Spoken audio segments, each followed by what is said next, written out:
there. Well, the familiar colours of Sinead Halpin and Manoir de Carneville leave the start box equal 11th on 51.7.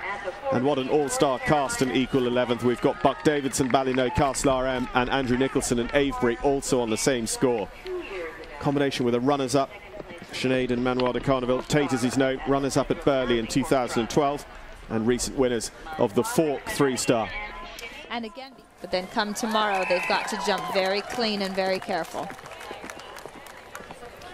Manoir de Carneville, Sinead Halpin, number 10 on the order of go, coming around past the Land Rover tailgating area before, towards this whiskey barrel table and corner. That looks like a fantastic area. Whoa! Again, a little bit to the right of her line. You know, I think she would have liked to be a little bit more to the left, but based on how the striding was, that was where she had to be.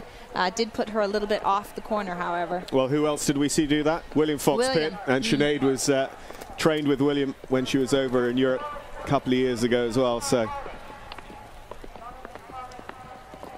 maybe there's method to it. That's right.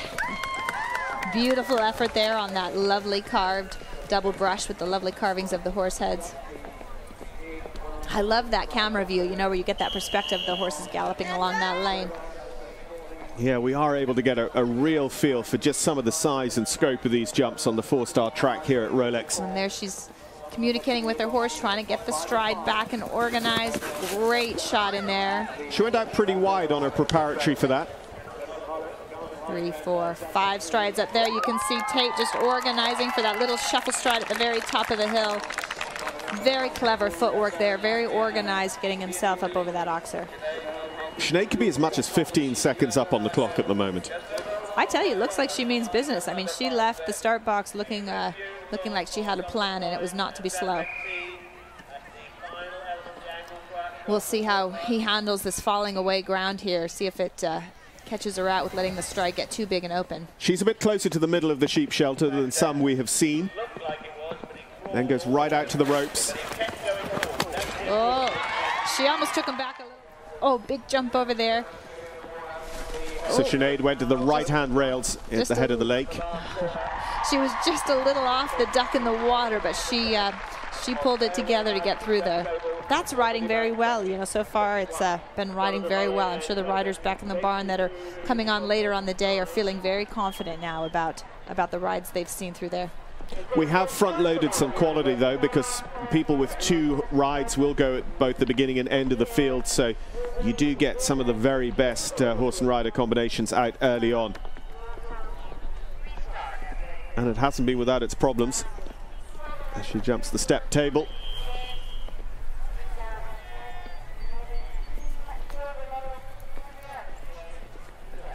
So Sinead Halpin, Manoir de Carneville, still galloping so freely up the hill. She's miles up on her time as well. The 8-minute marker was at the road coming back from the Rolex head of the lake way before the step table fence. Very nicely done through there. That was one of the best rides we've seen through there. You know, she was great on that 4-stride line and then set the 2 up very nicely for her. She is in a fantastic rhythm. Like you said, running in rhythm and easily inside the time, jumping everything right out of stride. A fantastic ride for Sinead.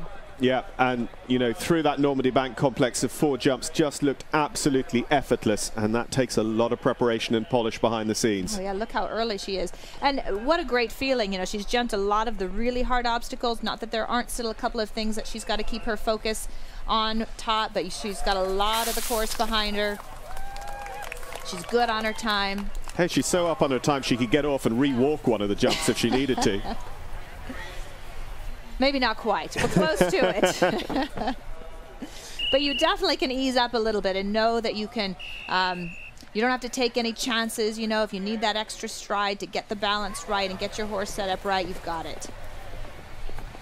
But a great confidence booster with that win at the Fork. I mean, there's good terrain at the Fork. Tremaine Cooper sets up a great course. Now, she goes the left-hand side there. She did. We saw Marilyn do that as well, and she will not be penalized for knocking the flag down as long as the horse's shoulders get through that corner, which she easily was. She just was a little bit but underneath of it, a little bit close to the corner, and so he just shifted a little bit left to get himself up out of the way. And Manoir de Carneville, Sinead Halpin coming to the red roof cabin. Nice.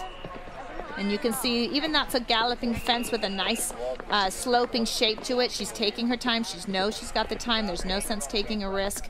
And she wants to have them organized for this combination. This is the last difficult combination she's going to see on the course. So I think she was smart there to take her time. And she really has also, Julie, pulled up a little bit, because from being very nearly 30 seconds up, we're now back to about 15 seconds up. And you can see all the horses are just a little she's so quick. But there's no advantage. She's not going to gain any points by being faster. And when you go quick across the course, you know, you take a little more gas out of the tank, and you still have to show jump tomorrow. I tell you another consideration, because she is equal with 2 other riders, when it goes forward to tomorrow, the ones, if they all stay on the same score, the one closest to the optimum time will actually be the leader if they all show jumping clear. Absolutely. So she's actually maybe putting herself at a little bit of a disadvantage. You're absolutely right. And you know, that happens so rarely that there's a tie after dressage that I think riders don't even really think about that, because it's